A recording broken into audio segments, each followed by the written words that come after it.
Hi everyone, we're here at the Lean in Pakistan headquarters here at the Barak Center. And for Lean in Pakistan Foundation story number 16, we have the amazing dynamic Saima Achria, who is a restaurateur extraordinaire who owns the Patio. So Saima is also the chair of the Lean in Pakistan Restaurateur Circle, which is a very exciting, dynamic platform to gather female restaurateurs. And we're going to try and get her to interview some other women restaurateurs for this platform and showcase the amazing women in this sector in Pakistan. Hi. Hi, Uzra. How are you doing? I'm very well, thank you. We are thrilled to have you here. And I know everyone is so excited and eager to learn more about you and your journey. So tell us a little bit more about Saima. Where did you grow up? I grew up in Karachi. I was here till high school, and I then shifted to the States for college. I went to Baltimore, and then I was in Toronto. I was abroad for 10 years, and I came back in 2006. So what was it like living here, then living abroad? What was your childhood like, first of all? My childhood, I would say, was I mean, most of us remember them as the best days of our life because we didn't have any responsibilities, right? We didn't have what our parents have to deal with. But I consider my childhood to be a very blessed one, actually. I was very lucky. Wonderful. And since you're quite a known restaurateur here in Pakistan and especially in Karachi, when you were little, did you grow up around restaurants? Was food your passion? Did you go to like hospitality school when you were older?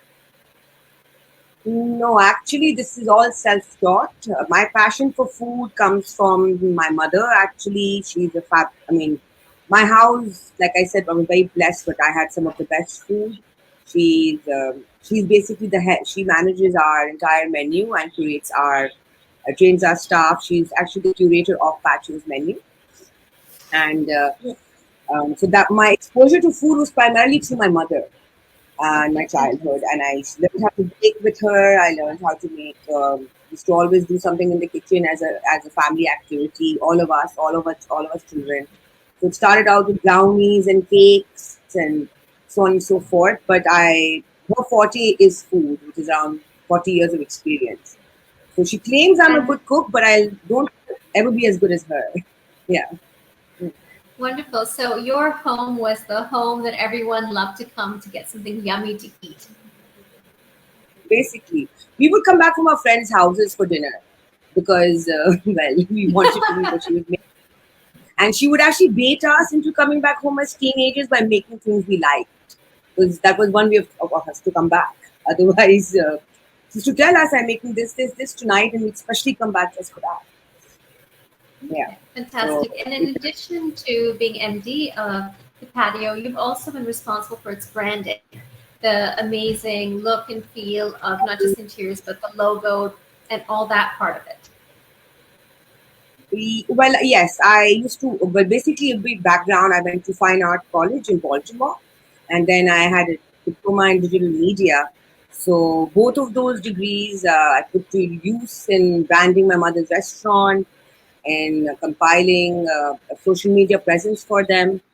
Um, I also worked in IT in Pakistan, so I had that background. So when she started off, I just, took over the marketing and the promotion for Patio, and that slowly evolved into catering and managing her high-end catering clients, corporate catering clients primarily. And So, also, you're sort of the hottest caterer in town at the moment. yes, well, it's taken us around 14 years to build a reputation where people trust us with their events, with their weddings, and with their birthday celebrations. There's so many moments that I mean, they're all moments to people, and they're very important. So it's hence I take a lot of response. I mean, I like to make them memorable in a good way for them. So somebody's wedding is a day they're never going to forget. Somebody's 30th birthday, they're not going to forget. So it's very, for me, that was to make them happy that day and leave them with a good memory. Oh, that's what I strive to do. So when they look back at those moments in their life, they remember us in a good way, in a positive manner.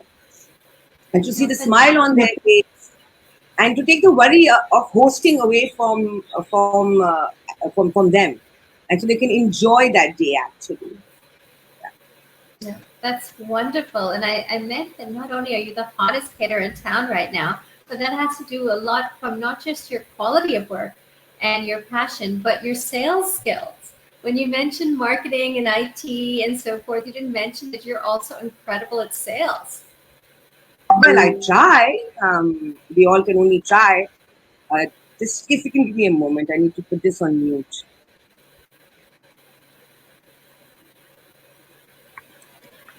Yeah, sure. Please go ahead. So I was just talking about your sales skills, but we can transition to talk about maybe a moment in your journey, which was your lean in moment, where you had Well, to sales. dig deep and sort of put first, do something very exciting in this career development. Do you remember such a moment in your life? Oh, I learned hospitality hands on. So I think from the day I started, there's not a day that goes by that I don't find something challenging about it and something new to learn. And as we all know, Karachi Pakwil, when we opened 4 or 5 years ago, there weren't many eateries, and now, mashallah, say Karachi has a lot to offer. So as we move forward, there are new challenges. There's always something new to learn. It hasn't stopped yet, and I don't think it ever will actually. Mm. Okay, great. And also with COVID and a lot more online Food Panda, which is our equivalent, of course, of Uber Eats. How have you tapped into the at-home deliveries and sort of the e-commerce side to this business, which is quite new, relatively speaking? Well, yes, online delivery across the board in Pakistan. It took. I mean, it really did emerge in COVID. Due to our limitations, everybody had them. So obviously, we all had to come up with different ways to sell our products, be it in hospitality, be it in retail. So I basically developed packages for home catering and website to go online, which is currently has taken around a year or so to start to pick up to gain customers' loyalty online, and also enabling it making it easier for customers to access you online. And the more, I mean, the easier you can make it for your customer as a solution, then you have a sale. That's the way I see it. Everybody, when they go out there, they buy something, they're looking for a solution. And that could be a good outfit for a wedding, that could be a great spread for dinner, but they're looking for a solution where they don't have to worry. Because that's kind of what they're paying for, right? And that's what I found too. And in COVID, the solutions were quite simple. People wanted to have small dine-in events. They didn't want large. So we had to totally change our business model around because we didn't do a lot of things before that. We didn't have packaging. We didn't have a delivery system. And everything was closed. So it was quite a task to manage. But here we are now. And like I say, if you're in a business and you don't change with the times, you're not going to survive.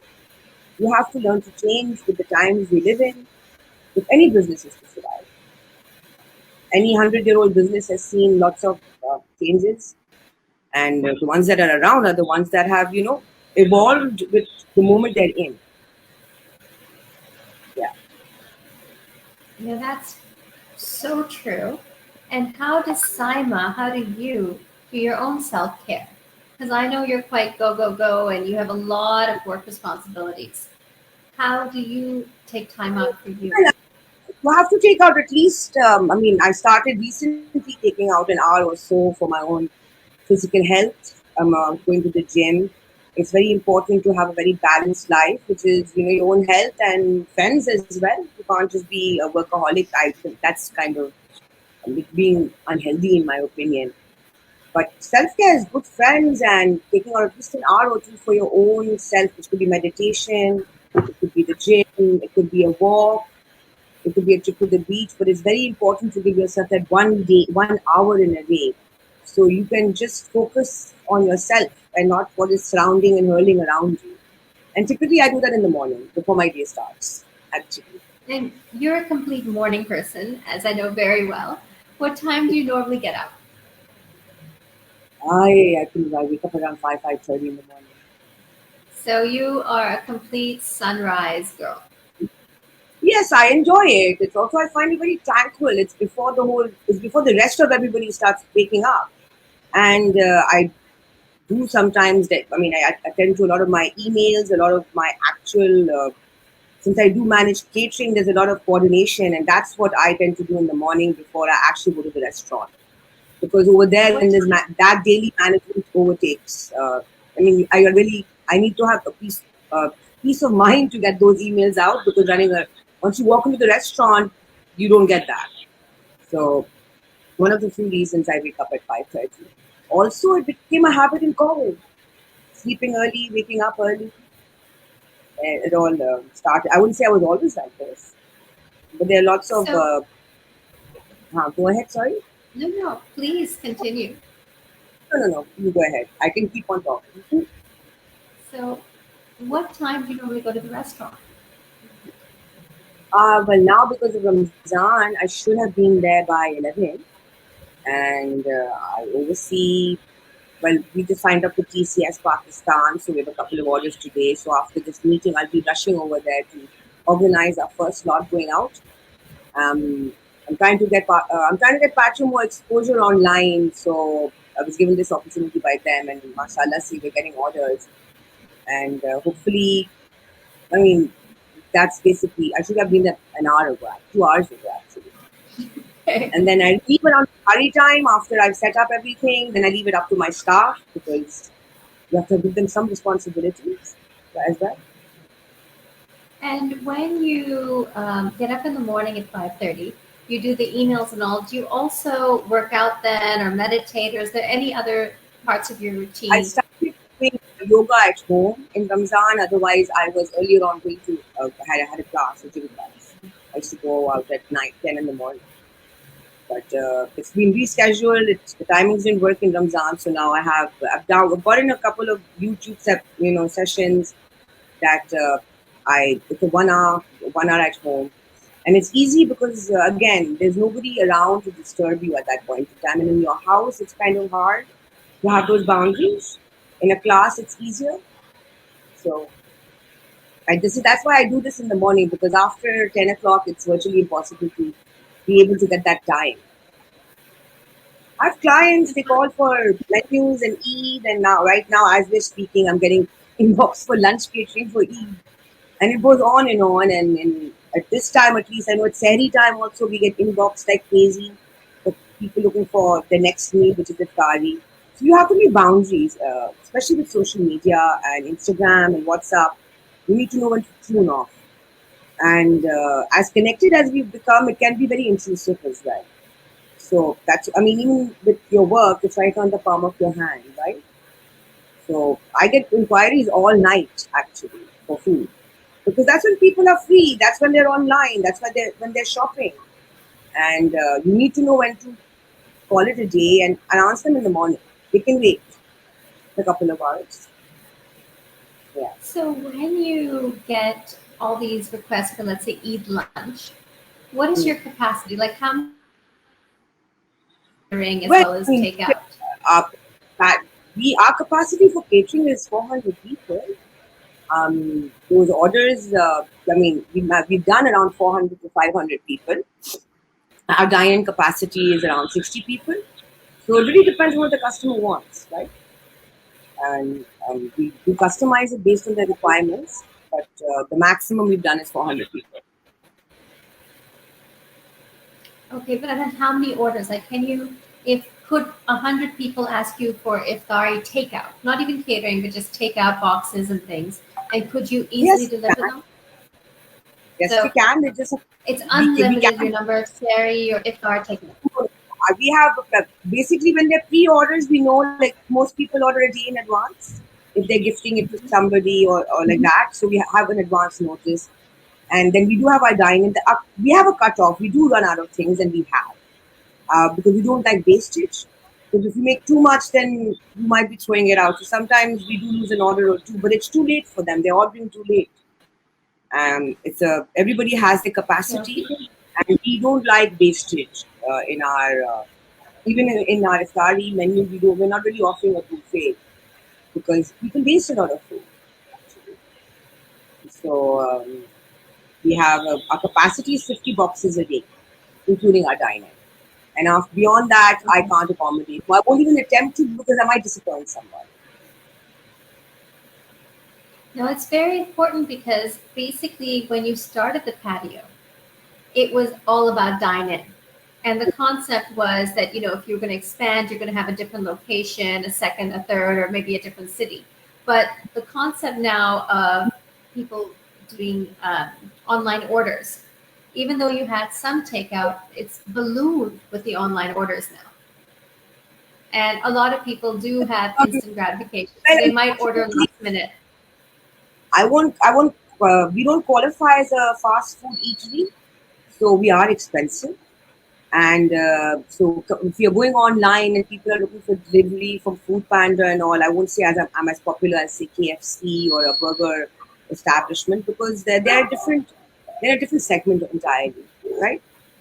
I'm on there, but I mean, personally speaking, for a delivery-based business, we are a dine-in eatery. Even our catering we're considered expensive, and we are proud of that. And I wouldn't say delivery is our core business because our business model is a dine-in eatery. It's a boutique eatery. We experiment a lot with Pakistani fusion food. We experiment a lot with the different cuisines.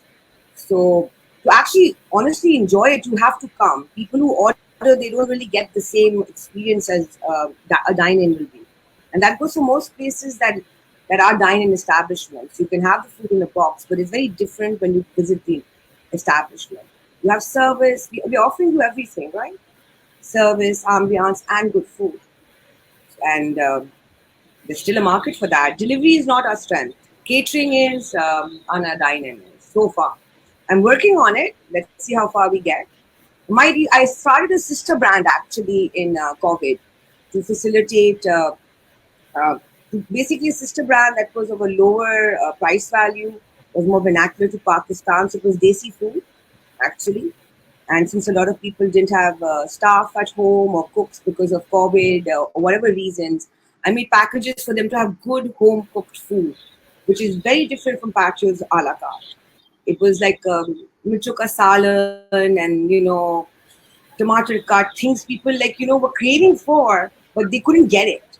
And also a lot of people didn't have were not working. The income was tied up, so to try to sell a lasagna at that stage was a tough. It's all based on budget. So I did develop a sister brand called Tiffin, and I plan to launch it as a lunch service for offices after COVID. And I'm still working on it actually. I've got a couple of offices that are signed up for it, but that's a totally different brand, and I didn't want to mix it with the Patio because it's desi food, and what we do is it doesn't mix well with Patio's brand actually.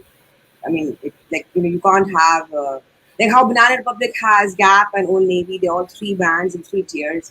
So I was trying to develop something similar to that. And then I also did acquire a Chinese delivery company, which I had to sadly close down in COVID because we could only sustain one business at that time. And maybe I start that again, maybe I don't, but it's still mine. And let's see. I have it. So you've been running all three yourself? Well, I was running two by myself, and then I switched. I had to change location. It was just easier to manage one establishment when we were uh, going through lockdown. So there were choices. I had to cut down on staff as well. So I chose Patio because we've been around for 10 years, and that was a very new brand, and it needed a lot of work. So I had to make a. I mean, it was a sad choice to make, but in the longer run, you have to make choices in life. So not all of them are easy. Ones.